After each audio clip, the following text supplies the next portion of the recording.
Welcome to the Her Voice Shines podcast, where we celebrate the power, brilliance, and resilience of women everywhere. I'm your host, Shanasia Washington. Join us as we share inspiring stories and insights from extraordinary women who have found their voice and are making a difference. Together, we'll create a ripple effect, illuminating the path to visibility and empowerment. Let's break barriers, shatter ceilings, and lift each other up. In each episode, we dive deep into the journeys of women who have turned their challenges into triumphs and their dreams into reality. Whether you're looking for motivation, guidance, or a community that understands your journey, you're in the right place. Stay tuned and remember, let your voice shine. Just like that, I'm back like I've never left. It's your fabulous host, Shanasia Washington, streaming from none other than Houston, Texas. And man, what a week. I have woke up refreshed and revived and so happy to be in this place. It's the best podcast on the planet. If I'm not going to say it, who's going to say it? But we have a beautiful woman today. She's going to come to the stage, tell us her name, where she's streaming from, and just like we always do, we get the magic of her story. Without any further waiting time, here's my very beautiful guest for today. Hello. I'm so excited to be here. My name is Gina Marie. I am streaming from Pittsburgh, Pennsylvania, all the way on the other side of the country. I'm a mom of 4, and I have been an entrepreneur since the age of 23. It's been quite a journey. I went through a lot of years where struggling to balance family and kids and some major financial struggles, went through not one, but 2 bankruptcies in my marriage, went through a very kind of turbulent marriage that landed me sleeping on a recliner in my living room for 9 years. And then the pivotal shift for me happened when, after battling a ton of autoimmune disorders and being just sick and tired of being sick and tired, I knew that there had to be something more than the life I was living. And I just kind of asked the universe to send me a sign. Like I was at my lowest of the low, and a new company was put in my path. And I decided to kind of jump all in with that. And I was able to grow that business to multiple 6 figures in under a year, which completely transformed my life and then gave me the financial choice to not have to stay in my marriage. And you would think, though, that after that amazing story and getting the dream car and checking off all those boxes that we think are what is going to bring us happiness, fulfillment, and success, you would think that, you know, that's her end game. That's the ultimate rise, right? And I was really surprised that I found myself at that point still questioning what I was supposed to do. I just felt like something was still missing. And the physical items that I was able to achieve from the vision board that I stared at for 15 years didn't give me that sustained feeling of success and fulfillment that I so thought it would. So I kind of went to the universe again and said, you know, is this what I'm supposed to be doing? Is this my path? And all of a sudden, just a complete transition of my business and a vision came into place where I had already started down a path of naturally healing myself from all of those autoimmune disorders. In my 30s, I was on 8 medications a day. I haven't taken any medication in the last 4 years, but I started down a journey of learning pranic healing, meditation, energy work, breath work, all these different things. And that was really where the shift happened in my life. And I decided to leave the very successful company and jump all in and starting another new business that has been around for about 9 months now. And it's the colorful clearing method that I created. It's an online and in-person meditation business. And I kind of went all in with that, and Colorful Living was born. And I have to say that for the first time in my 47 years on this planet, I have, without a shadow of a doubt, this knowing that this is it. This is what I was meant to do. Beautiful. And let me tell you something, Gina. You don't look like what you've been through. You look like a radiant, it's real life. You like a radiant and shining star. Thank you. And the level of clarity in the first session was beautiful.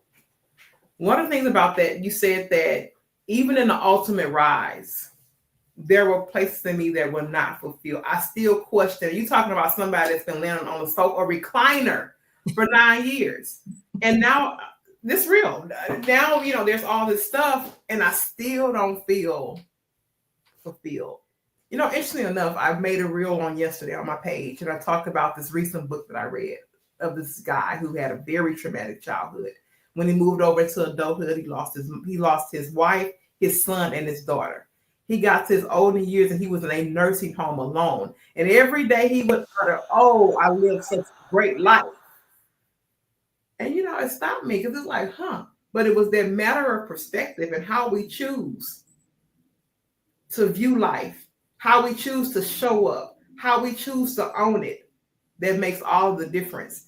So to see you in an ultimate rise, say this still isn't it, is a power play that many people never fully get to walk in. So I want to honor you in that and tell you, baby, you a shining star that looks nothing like the past, nothing like autoimmune diseases. And this is why this space exists for me.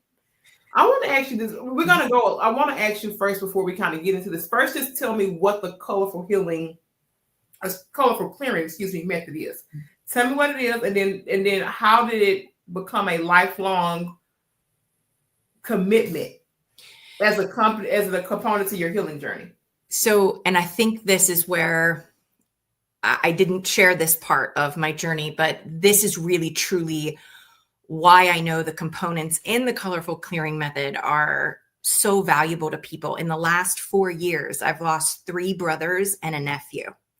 And if it were not for some of the tools that are in the method, I can tell you I would not have gotten through all of that, being, one after another, one brother to COVID, another brother to a drug overdose, and then my nephew to a freak kidney issue that came up and he was gone within a few months. And then my youngest brother was sepsis due to an infection, but underlying mental health issues. And so going through all of those traumatic things, this method, pieces of this method are what helped get me through. And I don't even claim that this method is just my own creation. I was shown pieces in dreams and when I was meditating. So I feel like it is a creation that kind of has a little higher power backing it, but it combines journaling, breath work, meditation, movement, and then intention setting.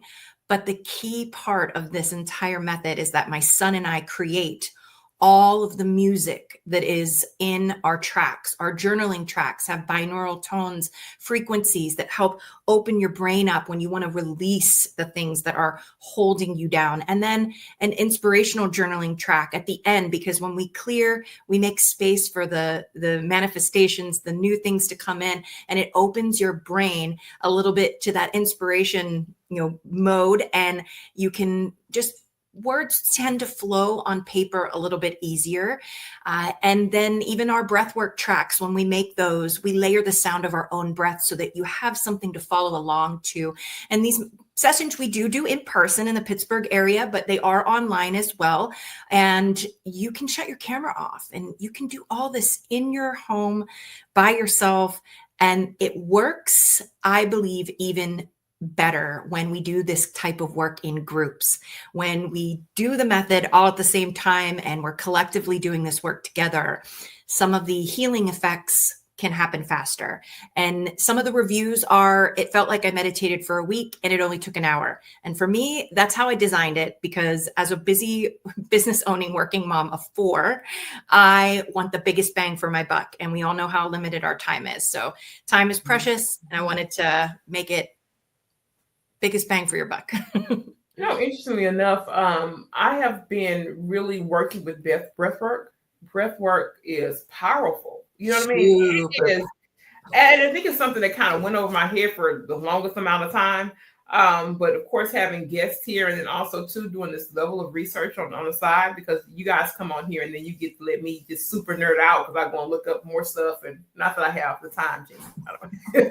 Not that I have the time, okay, but I am very curious, and that has proven to be very number one, sustainable, because you just sit and you just do it. But man, it's just, it changes everything. Things slow down. Things come into clear perspective. I can literally catch myself from falling through breath work. I think breath work is one of the most important and components of meditation there is. And I'm so happy you mentioned it, because I was just in a place where it's like, oh my gosh, there's so many competing priorities. I do not have the time. It's the mothering, it's the caregiving, it's the business, it's just the everyday life. And in those moments, stopping and breathing saves me. Absolutely. And it's beautiful that you recognize that and that you incorporate it in your day, because we get introduced to all these techniques. We do it once, but we don't bring it in, and it only takes 30 seconds. You know, you can make it as short or as long as you want, and it is truly transformational in many, many ways. And there's so many different types. The type that we layer in is called somatic breath work, but there's so many different types. So, I mean, there's a business, right? And then there's emotional healing. And then your business kind of does some of this kind of thing. How do you balance ambition and emotional healing? That's a thing, because this business is kind of of that. So, and just to clarify, so kind of you were asking how do you balance that emotional healing kind of component, but then you also too, there's the ambition piece, because so for you. Like for me, okay. I just want to make sure I understood that right. Mm-hmm. So for years, I was the entrepreneur that pushed and pushed and pushed. I'm talking 20-hour days sometimes when I was building the business that got me a massive amount of success.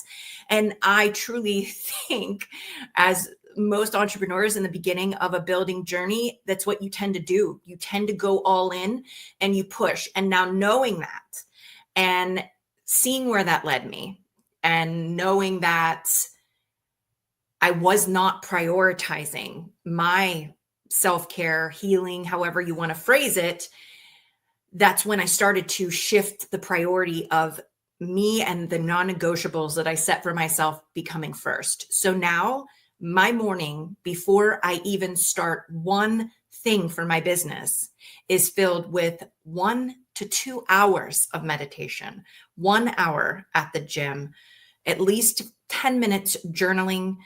Sometimes I do time outside. I intentionally get up at 5 o'clock in the morning to do that. So it is a commitment. However, my business is, I believe I can run it in a more productive manner, and I don't go through those periods of time where I feel like I'm pushing or trying to force something to happen.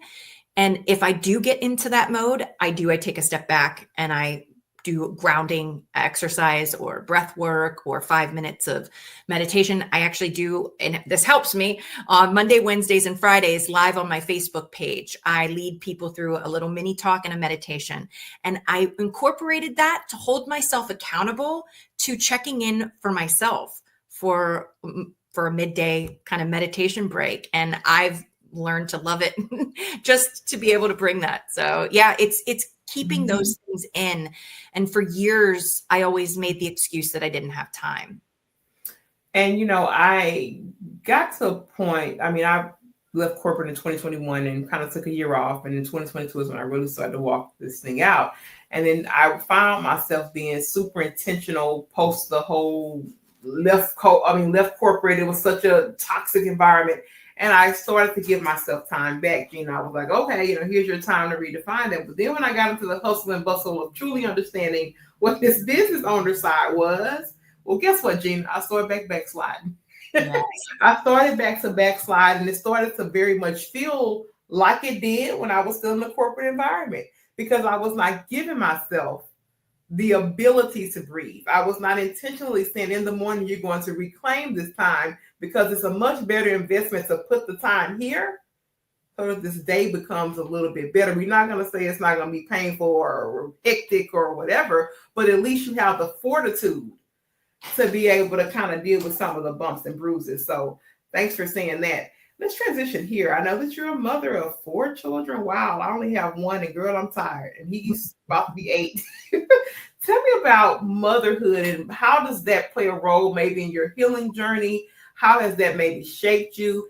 And does it really have a tie to like living in color? So I became a very young mom. So my kids are older now. So my oldest is 26 and my youngest is going to be 18. So this business is falling at a very pivotal time that I have that kind of freedom to build it again. But as I was building other businesses during their younger years, when I had my first salon, juggling the entrepreneur spirit and mind while being a mom is something that has its own unique challenges, but so does having a successful corporate career too. It's all about the balance that I feel so many moms struggle to attain, that if I could go back, or if I could tell any mom anything, balance doesn't exist. It does not exist. And the struggle for it will just keep you in a constant loop of chasing and never feeling like you are fulfilled in those different areas. And so I have always used the analogy in my brain. I don't know if I heard it somewhere, but I envisioned a bunch of trees looking out into like my backyard, and there's a bunch of trees in your garden, and one represents you, one represents the kids, one represents the job, one represents the spouse, one represents your spirituality, one represents, and you have all of these, technically what we're all striving for on the balance wheel. And it became me kind of checking in with that garden to see how are things going. There were times where my tree was in the back dying and it had 0 fruit, weeds up. I pushed my tree to the back. That's what we do as moms. And we tend to put everybody else first. And it wasn't until I started to bring that tree to the front, release a little bit of the control that a lot of moms do. We want to micromanage everything. My parenting structure is probably a lot different. I was not a helicopter mom. And honestly, it's because I didn't have the time to be one. And I think my kids ended up actually being a little more flexible and I don't know. I'm happy with the way they turned out. I definitely have a different, unique approach to parenting. And I just constantly checked in with those trees as I was raising the kids. If the business tree was doing great, then I could spend a little more time in the family section. So I created almost pockets of time for myself. And I am a huge believer in quality over quantity. So many moms get stuck and trapped in that mom guilt because they have to drop the kids off at daycare, or they have to, work extra at night. And I am such a believer with children, especially 15 to 20 minutes of your undivided time when you are on their level, your phone is in the other room, and you are just literally immersing yourself in their world, listening to their thoughts. That type of time will stand out in their brain more than an hour worth of your hurried time here and there where your focus is all over the place. And I would actually set a reminder on my phone, especially in the teenage years, because I read a book that said, as moms of teenagers, we're lucky if we spend, I think it was 11 or 12 minutes a day in undivided time with our kid.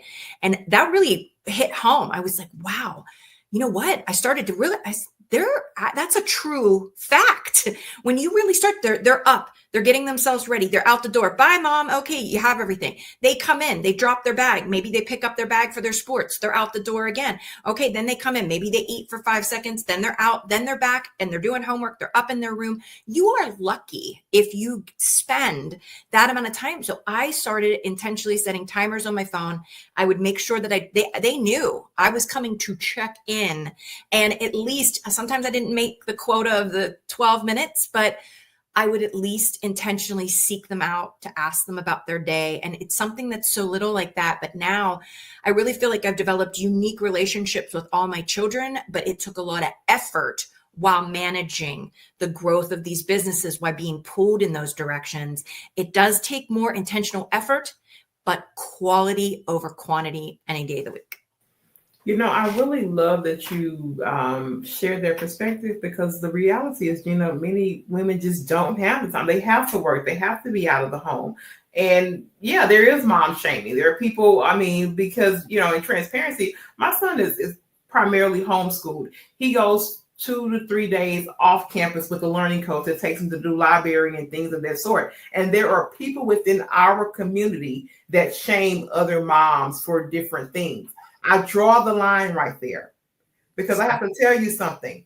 I've lived a bunch of different lives, right? I had to live in corporate. When my baby was 6 months, I spent 12 hours working. So I've been on both sides of this thing, and you don't get the right, because if you would have told me any of this crap when I was on the other side, it wouldn't have been this nice it would have been this nice and pretty in the bow.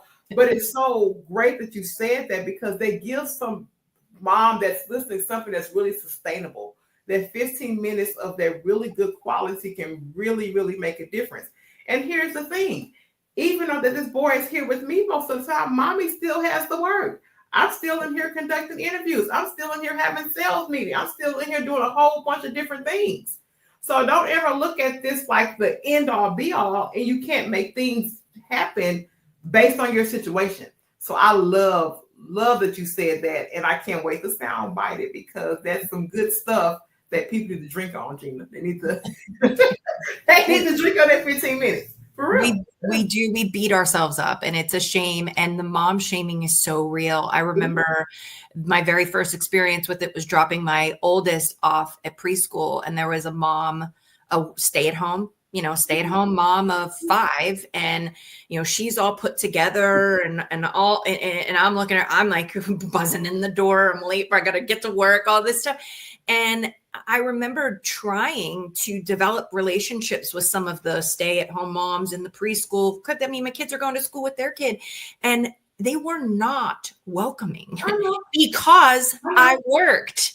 And it was like, are you kidding me? Like, I have been on both sides, and I've done homeschool. And then at one point in my career, I sold my salons and built one on my house. So I've done these same kind of things where, okay, trying this, what's going to work, what's going to, be that fit to release that mom guilt. And it's real, it's there. Mm-hmm. I think it's just releasing the fact that you are the one that gets to decide if anybody makes you feel that way.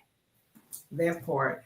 And taking in those moments, sometimes you have to pat yourself on the back, like, girl, you are doing a lot of things. You need to pat yourself on the back, because if they knew half of the things that you were doing, they would shut their mouths. Yeah, right. Sorry, Gina. I got a little passionate. I got just a little bit passionate, because I know this, and I know all levels of mothers, from young having them to mothers who have had babies in their 40s and are still trying to figure this thing out. Part of the reason why this platform exists, because I go into too many circles that are supposed to be diverse. That's what they write and say. They're supposed to, and it's just not there. So especially in the space of women and voice and all the things that we do, I am not the one that's just going to automatically believe a certain perception. I am inclined to have a conversation and walk these things out. That's why I have so many different perspectives from so many different people. That just makes me a better person walking this planet. And that's really, truly what this is. Let me ask you about philanthropy, because you mentioned this in your intake form. You said that philanthropy is very important in your business, right? And I love that. I want you to talk about that, and really why that was so important to shape into your mission and what you're really doing to give back. So it will always be a part of everything I do. And there are, right now, so far, I've only focused on one specific place that is near my home. So I am in a community that has kind of a diverse financial, that we have parts of our school district that are very, well off, but we also have some very, low income areas. And my children, being friends with, so many different kids in school, growing up, there were a few friends that, lived in subsidized housing that didn't have both parents there, were being raised by grandparents, were on government assistance. And I would hear some of the comments looking in my pantry and saying, oh my goodness, you mean we can have all of this? Or a kid eating 3 helpings of my dinner. And so seeing that firsthand, I have always known. And the second I've done fundraisers with my other business and organized charity events and things like that, for the last year, I've focused on giving a percentage of profits from my business to, there's a place locally to me called the Center for Hope, and it is a food pantry. But one of the main reasons why I pick this food pantry over any other food pantry is because they set up their service like a store, and they give that grandma a shopping cart, and she can go through and pick what she knows her grandkids are going to eat. And they don't have to just show up and get this box of food with the stigma. It is such a warm and welcoming process that it takes that shame and embarrassment out of it. And so right now that is my biggest one, but I have multiple charity options laid out. I don't know if you can see, I've had a lot of dental work done. I was hereditarily, one of the disorders that I had damaged my teeth, and I had to have a lot of dental work done. And we know that is extremely expensive. And I know there's a lot of women, I've had to choose getting a tooth pulled over getting a root canal because of my finances.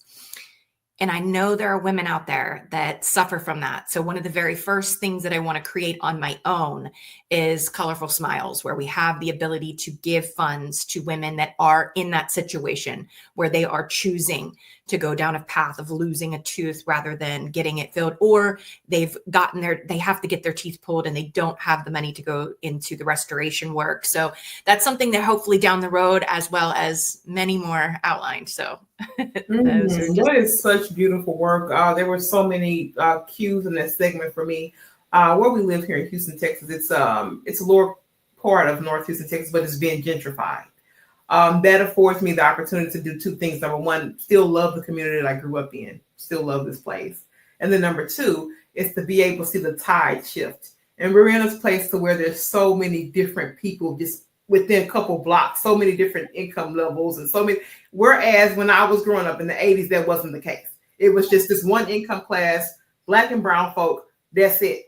But now to see that, and now to really understand these levels of people that's in my community, it's one particular place. But like you said, there are so many, there are grandmothers raising children. There are people that, are down to a single family home. But to be in a place to serve here and to be able to now reach so many different people, I think it makes us so much more human, Gina, to understand that you may have been living over in the high rises back in the years, but now you're right next to somebody who has a completely different view path and you're living on the same exact street. And it makes me so proud to have sat down and talked to people. So proud of my upbringing and my grandparents for teaching me how to care and love people and to make them feel safe. So I had to touch on that. I didn't know that was going to come out of it, but beautiful work that you're doing, and never, ever lose that heart for it, because there's so many people that need to see a Gina that gives the way that she gives. So thank you for that. Thank you.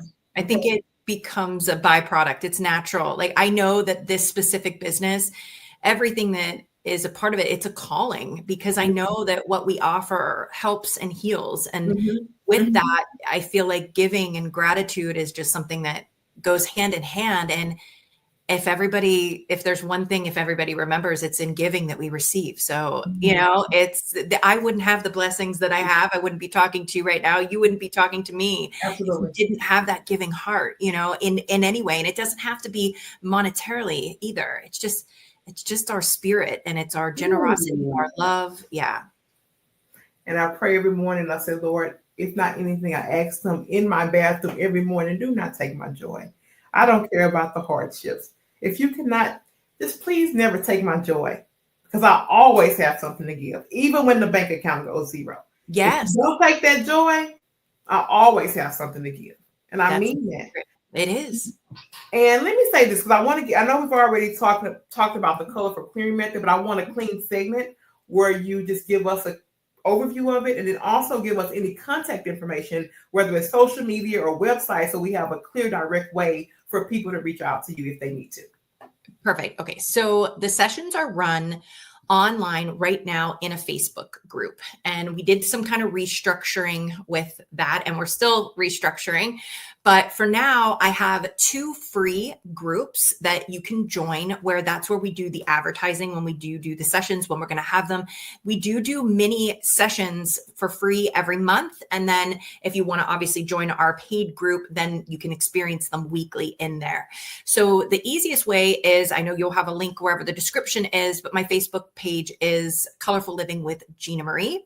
And then their website, which is almost finished, is colorfullivingwithgina.com, which by the time this airs, it will be up. So you'll be good to go.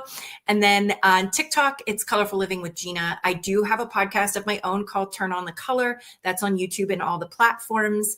And then TikTok and everywhere. It's pretty much Colorful Living with Gina or Gina Marie, all over the place. So yeah, and that's how you can connect and start the method itself. Like I said, we kind of start a track, and you see me, but I don't necessarily, you'll see me coaxing and but I'll be writing with you. I do the sessions we pre-record the special clearing meditation. And when we do the clearing meditation, it's intentionally taking what you journaled. So we have you journal a few things during the what you want to clear and release. Then we pull those images up while we're meditating, and we do a special technique that is an energetic clearing technique that helps get the imprints of those memories off. We all know, if we think of something that traumatic that happened in our past, it almost feels like we're reliving it, and we have that emotional response. That is kind of like, imagine just dark clouds that are all over your energy body. And we have our physical body, and then we have a layered energy body that so many people don't realize. That energy body is, it's absorbing the negative energy from people around you that are really negative. It absorbs the positive energy too from the really positive people, but it's always constantly kind of magnetically attracting not only what we output, but what's around us. And those dark clouds need cleaned off and cleared, just like you take your trash out every week, or you wash your face, or you brush your teeth. When you keep that kind of energetic garbage piling up, that's when the emotional response and the triggering becomes out of control. And that's where we start to spiral, and we can't see that light at the end of the tunnel anymore. And we feel like we're dragging this heavy load as we move through life. And it does not need to feel like that. Taking a little bit of time every week, removing different things. After you do that for a while, you honestly, sometimes you have a hard time thinking of things that you need to clear, and it becomes an easier way to manage. And you just move throughout your day in such a lighter, kind of freer way. And you become less triggerable.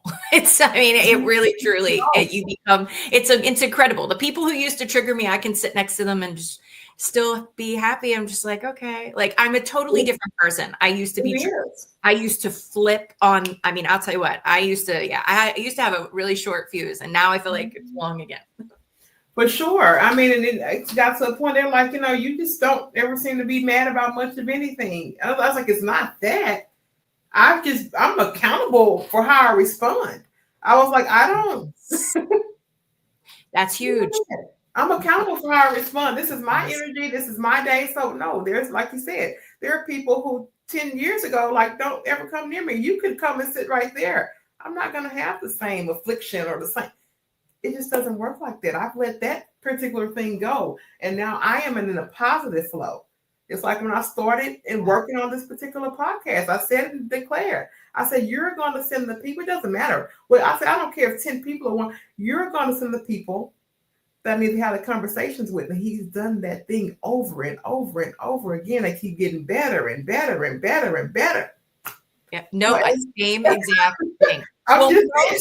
Most people are reacting to their day. Mhm. You and I are responding to our day. That is two totally different things. Two totally different things. And as far as the higher power, the way I look at the colorful clearing method, you can believe in any higher power you want. For me, it's God, it's my spiritual team, it's my helpers. And like you, I use that in my entire day. I am constantly, because everything I do, and it's part of the method, call in the helpers, call in your team, because everything we do in life will be easier when that team is on board, whatever that team looks like to you. Absolutely. Now, Gina, I pre-prepared 10 questions for you. They're called the rapid fire round. Oh, okay. You don't get a whole lot. You get a word or maybe a couple of sentences, right? Just to keep these things fresh on the forefront, right? In this one, I don't know, but you tell me. I said, what color best represents your healing journey and why? Purple. I knew it. I saw Hands it. down. Hands down. She's gonna say purple. I'll put a note here too. We talked about this a little bit, but tell me one ritual that grounds you every morning. Meditation. Me too. If you had a grief song, because if you had a grief song, what would they be? Because Gina, I don't know, you often hear, but I mean, I hear these podcasts, I'm fresh ears, and I can do this, but you've overcome a lot of stuff now, Gina. You've got a lot of stuff die. So if you had if your grief had a song. If a grief had a song, it's Benson Boone, In the Stars. That's his lyrics really, during my grief, his lyrics really, it's about his grandmother dying, and it's some great lyrics there. So that would be, yeah. Yeah. I see you're a reader in the back. I didn't expect to feel massive. I'm just getting back to daily reading. I'm so proud of myself, but I am a massive reader. So I want to ask you, is there any particular book that stands out as a most transformational book? I know there are probably a lot, but one that really that's my book, if I could just say. It's the reason why it's my book, even though I read it at a time where I kind of knew already the contents of it and how powerful they are. Yeah. But I feel it's one book that if I get asked this, I say it's The Untethered Soul. And I can't remember the author, but it's called The Untethered Soul. And I feel every human on the planet needs to read that book. So, yeah. I will be making a note of that one. What is one emotional pattern that you've cleared for good? Because I can tell you mine off the top. Mine is definitely frustration. I don't get frustrated anymore. I release. It's like if something's not going my way, I don't question it. Just I'm like, okay, it's supposed to happen. Next, let's figure out another way. I had to let the overthinking go, Gina. I will be up at 2, still thinking about the sun. I had to let it go. And that was my emotional thought process that had to die. That's a big one. That's huge. That's a good one. One word that describes your brand's essence. Colorful. Love it. So we said this one, talked about this a little bit, but tell me what you want your children to most remember about your journey. I think the biggest thing that I'm hoping that I was able to show them is that tenacity, never giving up, can change anything, even the strongest generational patterns that run in families. And I know that financially, which it already has been, but I know it will just continue to, it changed with me. It changed with me because I stopped letting society and other people define what I was going to do in my life. And my mom is one that preached, got to have that 9-to-5 job, got to have that steady paycheck. And I haven't had that even as a hairstylist. We're commissioned. It's a slow week, a busy week. It's just, I've just always went the other route. And I think, I don't know, beautiful things happen when you claim your own power. Oh, girl, say it again. What happened? Beautiful things happen when you claim your own power. You got to claim your own power. For sure. Tell me, if you could host a retreat anywhere in the world, where would you host that retreat? I know that this is going to sound crazy, but it's funny because it's going to be in Edinburgh, Pennsylvania. And I know that that's... Look, Gina, I wasn't expecting it. I know you won't. And you know what? And here's the thing. I know, but that is because literally I have land picked out there for a retreat center. And I have been traveling to that property, to this piece of land, like to that area since I was a little girl. And and I have been all over the world. I have been to lots of different places, and I can feel energy I'm very sensitive to energy and feeling a place. This place just has an energetic quality to it that has helped me heal from countless things. And literally when I get off the exit to this place, I feel like my body and soul exhales. And it's just energetically rejuvenating to visit this place. And so I'm hoping to have one there and then a nationwide chain of them someday.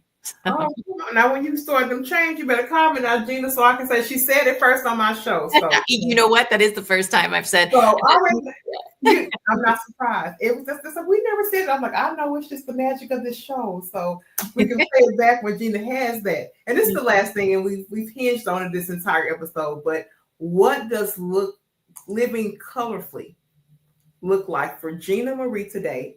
We always have to reignite it because we have to put it into the earth. What does that look like today, living colorfully? Living colorfully for me is waking up every morning, putting my feet on the ground, and moving through my day with nothing but love and gratitude in my heart. No matter what comes. That is so beautiful. And let me tell you, that was an amazing rapid fire round. We went through 10 blazing questions. You did phenomenal. I loved all of the answers. Now, this is the part of the show we cue our guests for final thoughts. We tell them, give us some great parting words for the space that we shared and really something that captures the essence of Gina Marie. And I'll be back to close the show. Closing words would be that if you're hearing about meditation and sound healing and different things like that for the first time, and you've tried it in the past, and whether you felt it was woo-woo or, weird or didn't feel comfortable, or you tried to meditate and it didn't work, I urge everyone to keep an open mind. Don't let past programming, opinions of others, even past religions. I'm a recovering Catholic, I always say. And sometimes, there are all these opinions and thrown on us, but just decide for yourself. Go to a sound healing, see if you feel lighter. Try different styles of meditation, because you are right. Some don't fit. Some are going to feel uncomfortable. But even if it does feel uncomfortable, stay at it anyway, because I promise it's like training a wild horse or a new puppy to sit. Our brains are so active, they don't want to necessarily be quiet. And the goal is, if there's one thing anybody takes away from this, the goal is not to try to shut your brain off. That's like trying to tell your heart to stop beating. You only want to observe the thoughts as they come up and then let them go. And then you keep coming back to a focus of breath and watching those thoughts. Eventually, after a while, the thoughts will start to slow, and then slow a little more, and then a little more. And then eventually you'll be able to have the stillness and the silence without even trying. And that's when meditation, I think, really takes off and is such a beautiful experience. Well, listen, Gina Marie, beautiful time here on the Her Voice Shines podcast. I have to tell you again, I do not take this lightly, and I tell people often, I know this is a podcast. This is really my life's work, and I don't take this place lightly. I honor you for coming and being so vulnerable and transparent. And everyone that's out there in the Her Voice Shines podcast, I'll tell you, miraculous things happen when you let your voice shine. Like the old church folks say, I love you. There's nothing you can do about it. And I'll be back with another amazing woman on the Her Voice Shines podcast in no time. But until then, we're out, and we love you.